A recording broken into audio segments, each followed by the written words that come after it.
이번 수업에서는 긍정적 소비 외부성으로 알려진 시장 실패의 한 유형을 살펴보려고 합니다. 우리는 이 용어를 정의하고 긍정적 소비 외부성의 몇 가지 사례를 살펴봅니다. 그래픽 분석을 통해 자유시장이 달성한 것보다 더 효율적인 자원 배정으로 귀결될 수 있는 정부의 해법을 간략하게 설명하겠습니다. 먼저 긍정적 소비 외부성에 대한 정의부터 시작하겠습니다. 여기서 다룰 시장 실패는 해당 시장 거래에 관여하지 않는 제3자가 누리는 재화나 서비스 소비가 일출 편익을 발생시킬 때마다 존재합니다. 일출 편익은 일종의 미사역으로 어떤 재화는 그 재화를 소비하는 개인뿐만 아니라 그 사회에도 편익을 발생시킨다는 말입니다. 자유시장에서 이러한 재화의 생산량이 사회적 최적 산출량을 밑돌기 때문에 시장 실패로 귀결됩니다.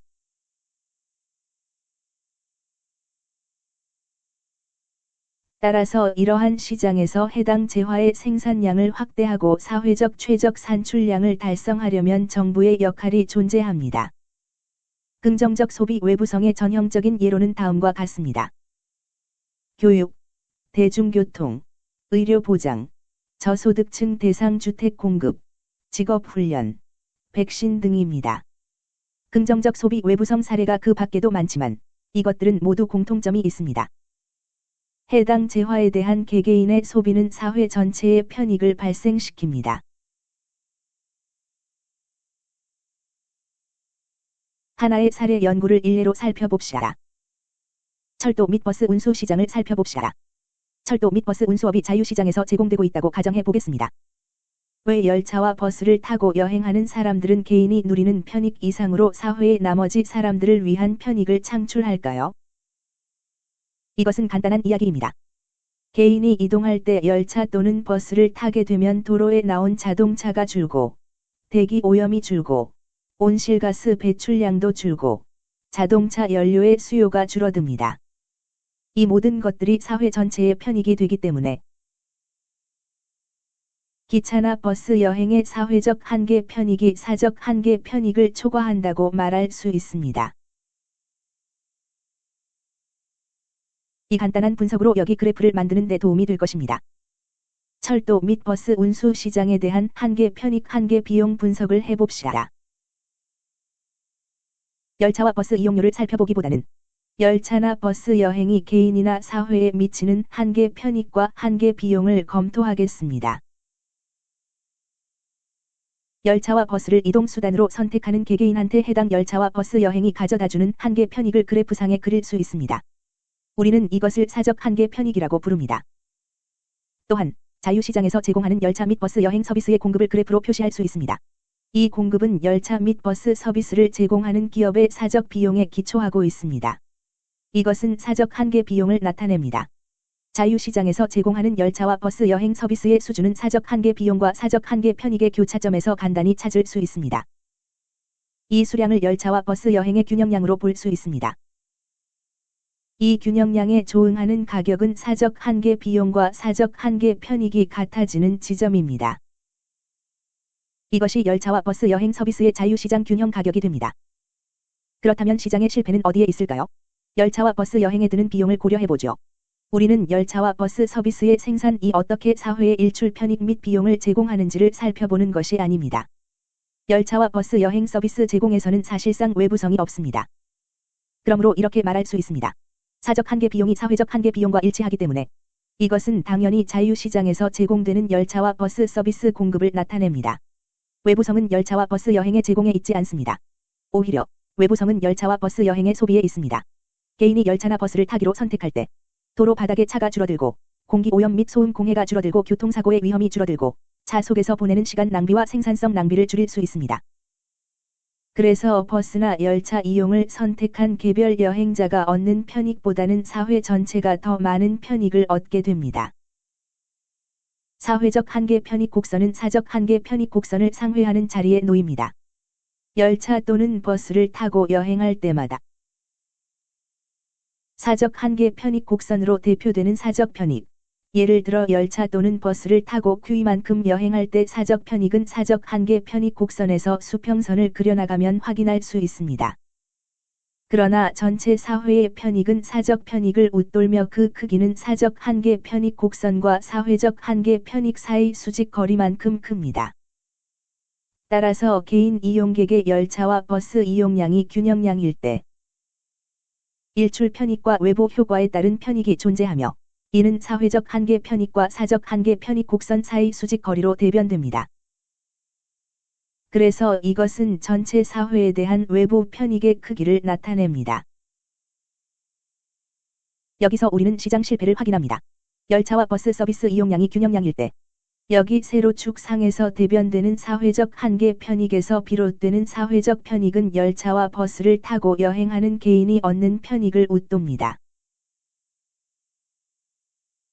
균형량일 때 실제로 돈을 내고 대중교통을 이용하기로 한 개인들보다 사회가 더 많은 편익을 열차와 버스 여행으로부터 얻는다는 것을 알았을 때 여기 이 삼각형으로 대표되는 사회적 총후생이 증가할 잠재성이 있다고 볼 수 있습니다. 열차와 버스 여행을 하는 사람들이 더 많아질 경우에 이 삼각형 영역은 사회적 후생의 증가가 될 테니까요. 그래서 여느 그래프에서는 이것을 후생 손실 또는 사장 손실이라고 부르겠지만 여기서는 실제로 잠재적 후생 증진이라고 부를 수 있습니다. 다시 말해 열차와 버스를 타는 사람들이 늘어나면 열차와 버스를 통한 개인 및 사회 전체의 여행량이 더 늘어날 것이고 그렇게 되면 사회적 한계 편익이 사회적 한계 비용과 같아지는 사회적 최적 수준도 현실화할 수 있습니다. 시장 실패에 관한 이전 수업 내용에서 보았듯이 시장은 사회적 한계 편익과 사회적 한계 비용이 같아지는 사회적 최적 수준의 산출량을 달성할 때만 효율적 배분이 존재하는 시장으로 간주합니다. 그래서 이 가격대를 일컬어 우리는 사회적 최적 가격이라고 부릅니다. 사회적 한계 편익이 사회적 한계 비용과 같습니다. 기본적으로 자유시장에서는 자원이 열차와 버스 여행에 과소 배정됩니다. 자원이 열차와 버스 여행에 과소 배정됩니다.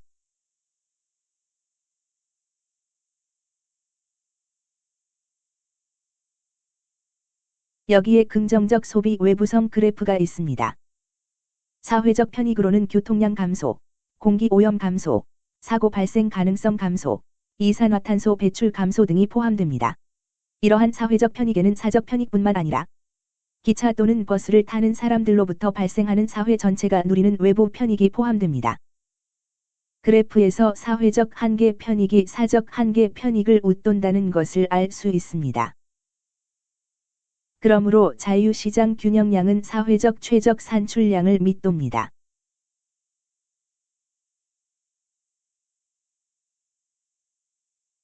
해당 재화 생산과 소비의 증가에서 비롯되는 잠재적 후생 증진이 존재합니다.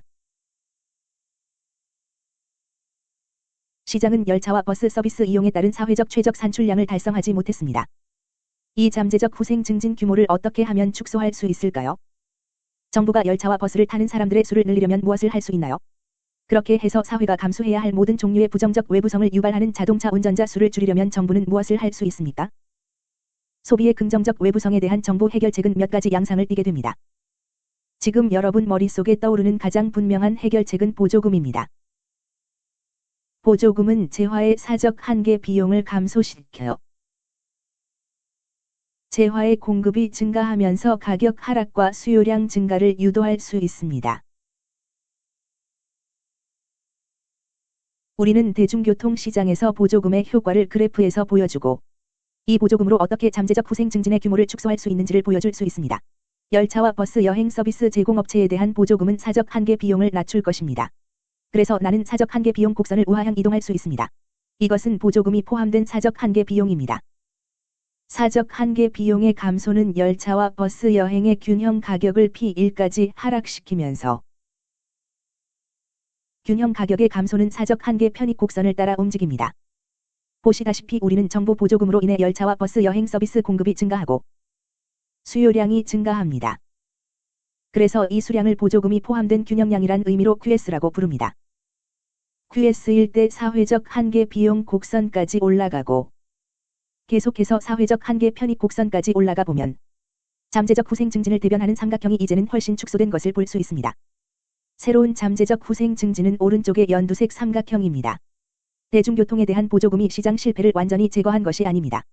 그러나 열차와 버스 여행 서비스의 과소 생산으로 생긴 후생 손실의 규모는 축소되었습니다.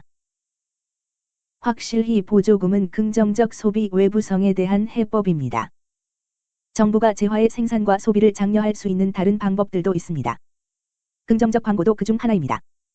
긍정적 광고에 대한 우리의 예시 목록을 돌아보면 교육, 대중교통, 의료, 저소득층 대상 주택, 직업훈련 등을 볼 수 있습니다. 정부는 가게와 소비자 사이에서 이런 것들을 홍보할 수 있습니다. 학업 중단 방지 캠페인은 자명하게 교육 시간 확대를 장려한다는 말로 긍정적 광고 캠페인의 예시입니다. 왜냐하면 교육은 실제로 피교육자의 만족을 뛰어넘는 일출 편익을 사회에 제공하기 때문입니다.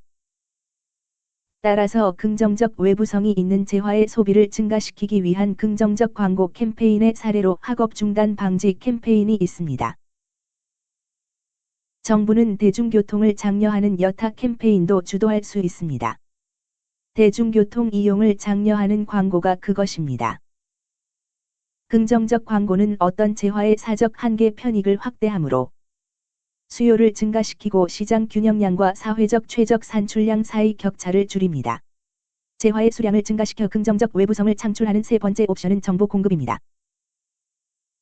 정보 공급에 대한 우리의 예시 목록을 다시 돌아보면 우리는 부유한 나라의 정부가 실제로 제공하는 것을 형광펜으로 강조할 수 있습니다. 사실은 정부가 전체 대중교통을 공급하지는 않습니다. 대개 사람들은 열차와 버스를 타기 위해 여전히 표를 사야 합니다. 그러나 일부 부유한 나라에서는 의료 서비스가 제공됩니다. 교육은 일정 수준까지 제공됩니다.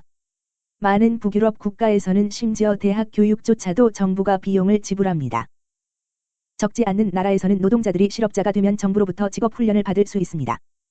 따라서 직업훈련은 자유시장에서 과소 제공되는 재화 중 하나이지만 정부의 지원 덕분에 일정 수준 전체 사회의 편익으로 제공되어 이용할 수 있습니다. 그러니까 정부는 자유시장에서 과소 공급되는 재화를 제공합니다. 의료, 교육, 직업훈련과 같은 것이 그렇습니다. 정부는 이러한 재화를 제공함으로 개인은 이를 소비할 수 있으며 사회 전체의 편익을 줄 수 있습니다. 이로써 긍정적 소비 외부성을 두루두루 잘 살펴보았습니다. 우리는 이번 시장 실패를 재화의 소비가 소비자 자신뿐만 아니라 사회 전체의 편익을 창출하는 상황이라고 정의했습니다. 이러한 재화에 따른 편익은 순전히 사적인 것이 아니라 사회적이기 때문에 이러한 재화는 자유시장에서 과소 제공되는 경향이 있습니다.